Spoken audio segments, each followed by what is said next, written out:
afternoon's first speaker is Vincent Moulton from the University of East Anglia, and he's going to talk on encoding phylogenetic trees with weighted quartets. Thanks very much. So I guess you're probably wondering why that's not a phylogenetic tree, but hopefully by the end of the talk that will become clearer. So today we've seen some discussion from Andreas and Jack about sort of the idea of using combinatorial methods to better understand phylogenetic trees. So I'm just going to begin off with a little result concerning how phylogenetic trees in some sense can be encoded as quartets. So suppose we now have a phylogenetic tree like this, and how could I get, say, some quartets, or what we call weighted quartets from there? Well, I could look at, say, 4 taxa, A, G, C and B here, and obviously if I look then at the subtree spanned by A, C, B and G, I'll get a quartet topology here, and I'll get a weight here on this branch corresponding to adding up 4 plus 3. Okay, so we get a sort of a weighted quartet, and by that I will just mean a quartet tree with actually just a weight on the internal branch. I will not be looking at the pendant edges today. So clearly, given such a tree, you can always get a collection of weighted quartets.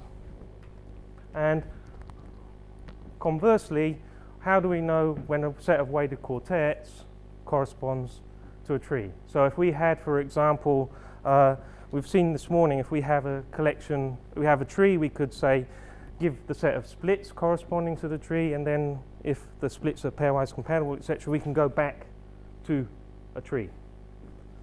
Well, this has been studied at least for unweighted quartets some time ago by Colonius and Schultz, and then Andreas, together with Peter Erdos in 2003, gave a nice characterization, some rules for when a set of weighted quartets corresponding to a binary tree.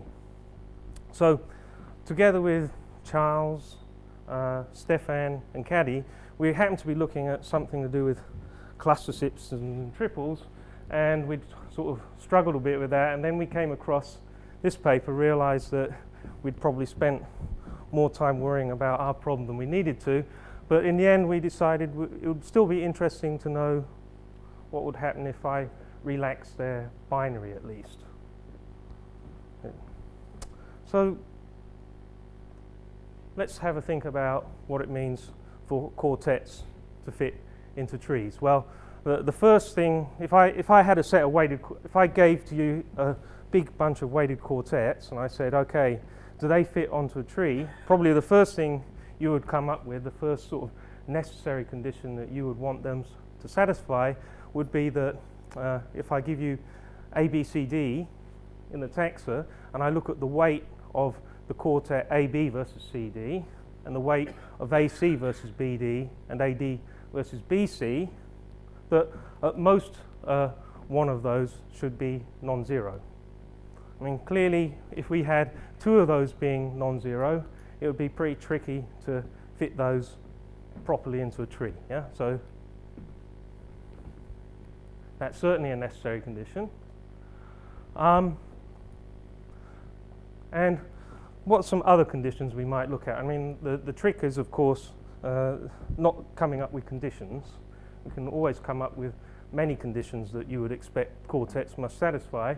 The trick is to sort of find, in inverted commas, some nice conditions. So here's another sort of candidate condition. Suppose we had the weight of a quartet AB versus CD bigger than 0. So we'd have a tree like this, where this branch has some positive weight. Then if we now have some x not equal to A, B, C, D, we're going to insist that either this holds or this holds. And that simply says, if you think about it a little bit, that, okay, if we look at this bipartition here into AB versus CD, and we look at x, if it all fits nicely onto a tree, x must go sort of over here, group with A and B, or it must group somehow with C and D. If it groups with, say, C and D, then clearly we're going to have AB versus, say, something like CX being bigger than 0, and AB versus DX being bigger than 0 if it goes over on this side. So it can go on either side, and we will have to insist one of those will hold. Another necessary condition, if ABCD is bigger than 0 again, and now ABCE is greater than 0, okay, so if I've got some now element E not equal to ABCDE, then I'm going to have this condition. So what does it mean? So ABCD is bigger than 0 means we again have this quartet. Now AB versus CE is greater than 0. Well, when I come to put E in here, this essentially will force sort of E to go here, because the weight of ABCE is going to be this little piece here, and that must be less than the weight of this branch. Yeah? And then if E goes there, then clearly the weight of AECD, this bit here, will be equal to the length of that total edge minus the length of this little edge. Okay. And finally, a similar type of condition, if we have ABCD bigger than 0 and BCDE is bigger than 0, then this will hold. Okay.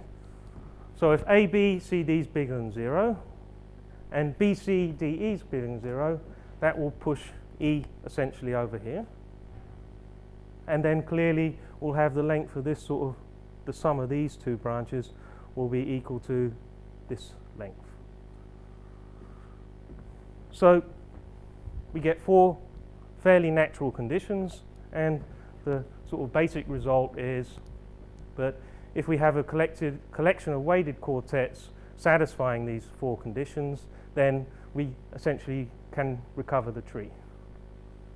So these conditions are somewhat similar to the ones that Andreas and Peter came up with, just although when it came down to it and we tried to prove this result, we found we couldn't just push through your proof to actually get binary, but the proof isn't too sort of stunning. It's not too bad to show. And I'll note just a couple of things to note. If Q is realizable by a tree, then there is a unique tree, just like with the splits equivalence theorem. And if we actually now assume that precisely one of these 3 things is equal to non-zero, then we get binary trees again. Okay, so it's a rather natural and nice collection of conditions. Now, so I could more or less stop there if you like, because that's how we're going to that's how we encode trees by weighted quartets. But I felt that, you know, when I was looking at this talk, I thought, okay, that's interesting, but maybe not. What's maybe more interesting to people, at least in this conference, at least the biologists that hand over the data to us, is, well, yeah, we all know, of course, quartets. If you just go now off and use your favorite program to look at, say, generate some quartet topologies, yeah? Say you just generated, for every 4 taxon, you just generated a weight for this little internal branch, they're certainly not going to satisfy, in general, these 4 conditions. So what do we do then? Well, the phylogenetics combinatorists people will say, well, we should sort of identify and remove them, the inconsistency. So what do people do? What have people tried? Well, you've probably heard of tree puzzling. If you haven't, then is Arndt here today? No? Okay. Well, Arndt somewhere around, Arndt von Hazeler, will tell you about tree puzzling. And actually, while he was here, he told us about something else, tree puzzling with important quartets. So people have tried sort of methods to sort of bit by bit to build up trees, or quartet cleaning. Vincent Berry and all have tried different methods here. Add quart again is another method, and Jan Weyer-Menkoff, Andreas, Stefan Grunwald, others have sort of investigated the idea of using these quartet topology conditions to get set up sort of integer linear programs, and then try and find good collections of quartets that kind of are close to these ones that you input and still get a tree. So there's plenty of things that have been done for that, but I'd like to bring to your attention now another method that possibly you might not have heard of because it's quite recent, is the method called QNet. The idea here now is let's not actually try and fit all these quartets onto a tree. Let's try and see if we can't get them to fit somehow into a network. Okay, so here we obviously have two quartets, and we can sort of represent them simultaneously now in a network. And what is the input for the algorithm? Well, it's a set of, you just take every possible quartet and you compute a weight for that, okay? And then the output will be some sort of outer planar split network, as it's called, that tries to represent as much of that quartet data as possible in a single diagram. And if you've ever heard of NeighborNet, it's a very similar sort of approach.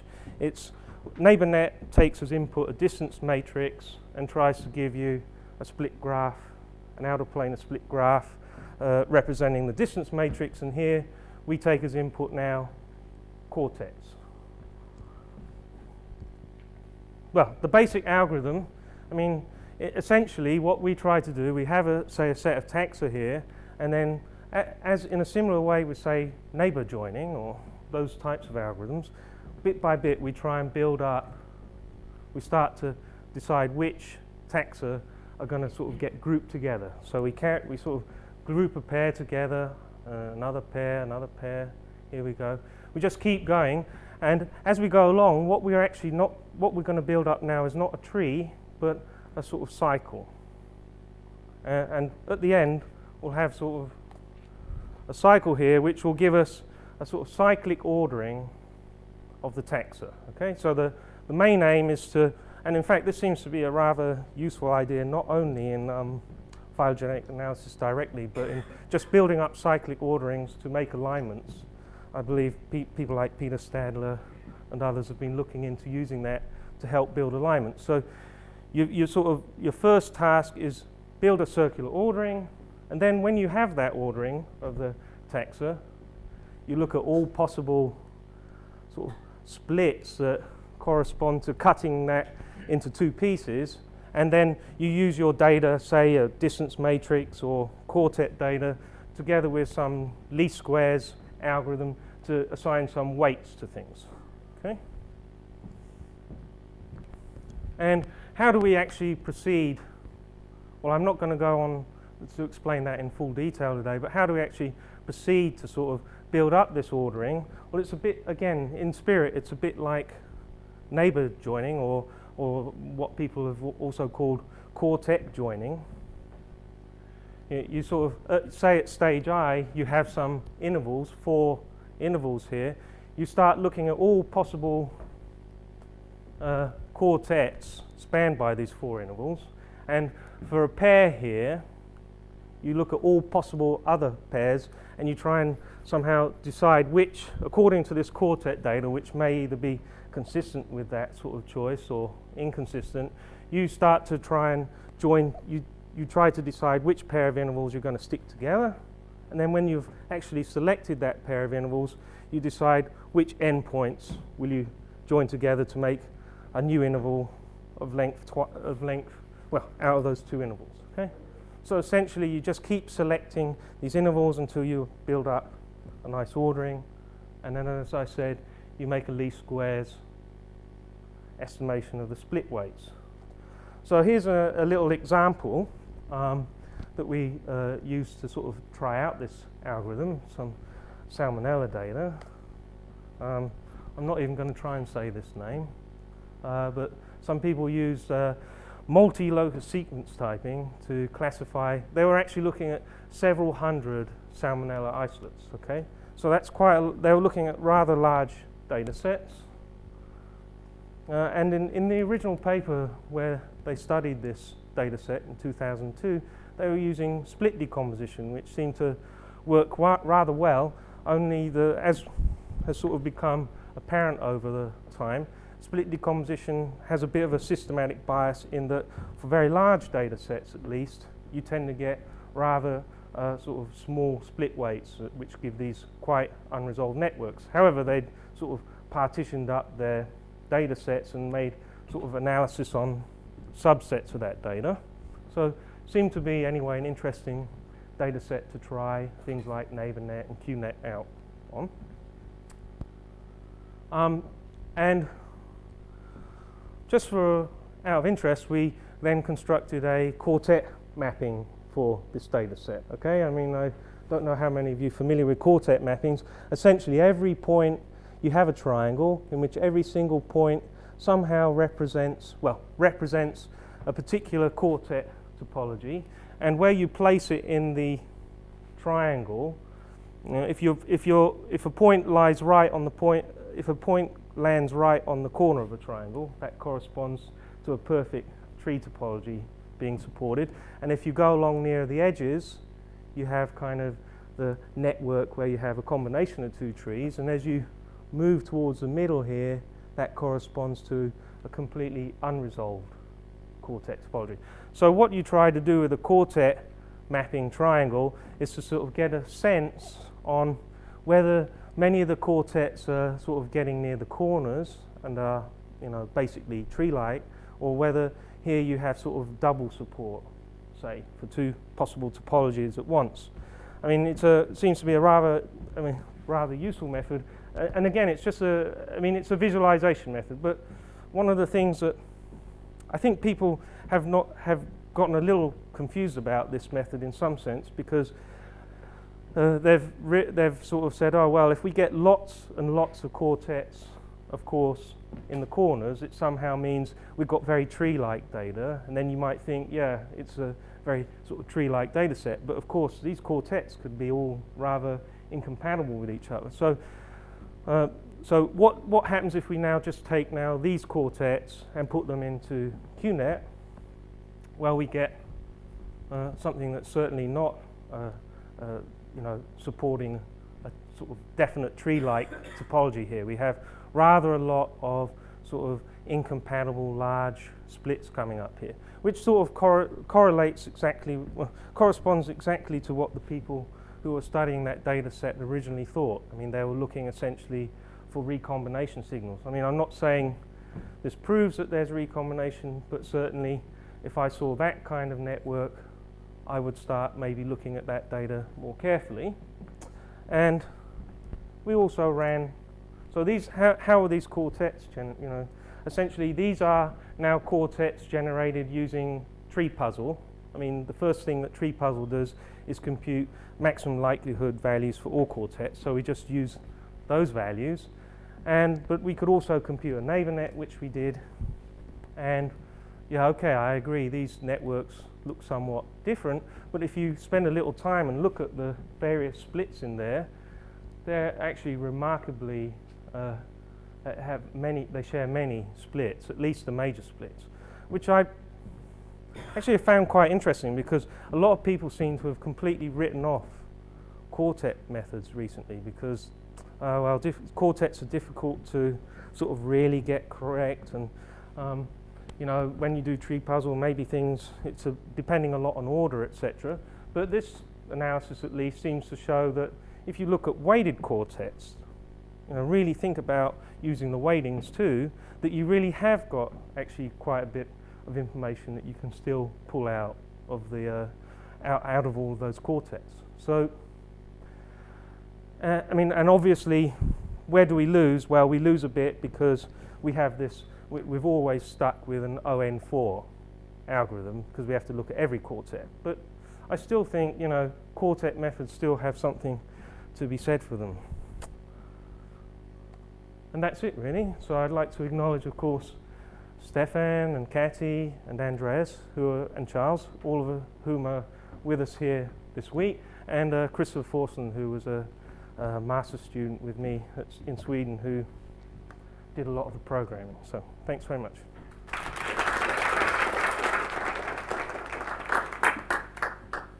Questions?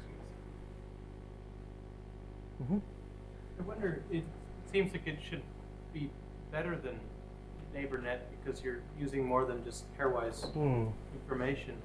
Have you thought about comparing the two when you, say, simulate under a series of conflicting topologies to see which ones tend to, get the best false? That's a good no question. False negatives, no false positives. I haven't done any tests really.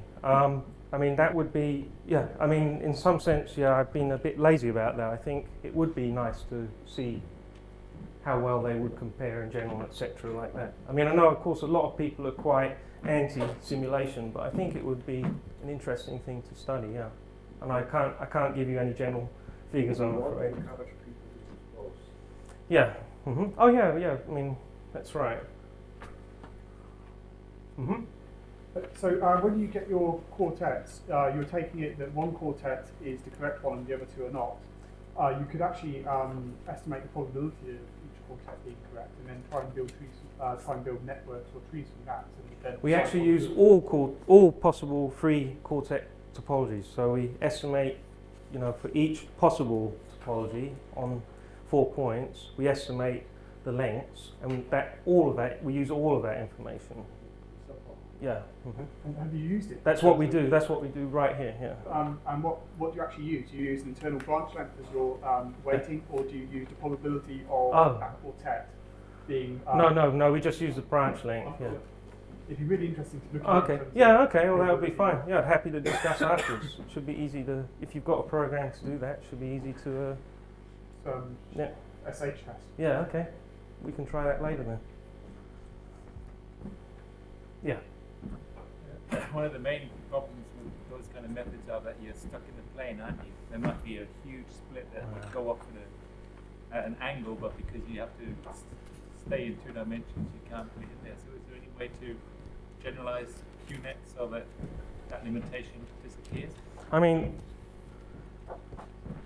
yeah, that would be interesting. I agree to do. I mean, of course, once you allow yourself to go out of the plane, you're going to then, the diagrams get more and more complicated. So they're already fairly complicated. Yeah, I mean, a tree is planar, and and once I agree, it's artificial to put things into a plane, but it's already rather many possible splits, n² splits. As soon as you go out of the plane, things can become quite difficult to visualize and actually deal with. Yeah, but I mean, so the short answer is no. I don't have a method that would allow me to go out of the plane, but I also think that you have to be a little careful about how big the net is that you're going to throw out there in some sense. How many splits are you really wanting to allow yourself to sort of visualize complexity in the data? So. You could argue get rid of some of the small ones. Yeah, no, that's and for sure. Add some of the big ones that you're missing. I mean, again, I think then you get to a position where you have to be rather careful about what you decide you're going to throw away or keep, yeah? Because if you start doing things too unsystematically, you lose all these kind of things. So this method, I didn't mention, but QNet, I mean, really the design of the method, the thing that makes the whole thing tick, is that we really can prove, for example, that if all of the quartets fit into a circular split system, the thing that underlies these networks, then we will get that back. So, the problem then is if you want something that's going to be non-planar and you want to show it's, say, consistently building these non-planar networks, then you need to come up with a reasonable class of interesting split systems and then prove all of these types of results. So it's not a straightforward problem, but I agree. I mean, it might be nice to do that. I mean, were you saying once I have the cyclic structure, I get all these splits, and then I use some kind of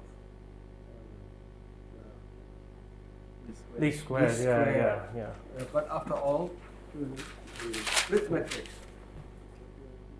generated by a cyclic split system, by a cycle, form already a basis. Yeah. So every other metric and every other symmetric binary map can be represented uniquely by this. That's right. So you could as well just try to compute these coefficients, which is not hard, and sort of those that have a positive coefficient are probably relevant, and the others with a negative one, what do you do? It would be interesting to compare this with the least square thing. Right, yeah. I mean, of course, also. Where you want sort of a representation as close as possible, but which is where all coefficients are positive. Yeah. I mean, of course, also you can look at, say, Hadamard, yeah? I mean, people have looked, but when you look at these Hadamard networks, they really get quite messy. So, I mean, in the end, people don't really want to say, okay, here's a difficult data set, and now here's a representation that's just as difficult to look at as staring at the sequences. So it's always that fine balance. But yeah, that would be interesting to try. I think we better move on, but thank you.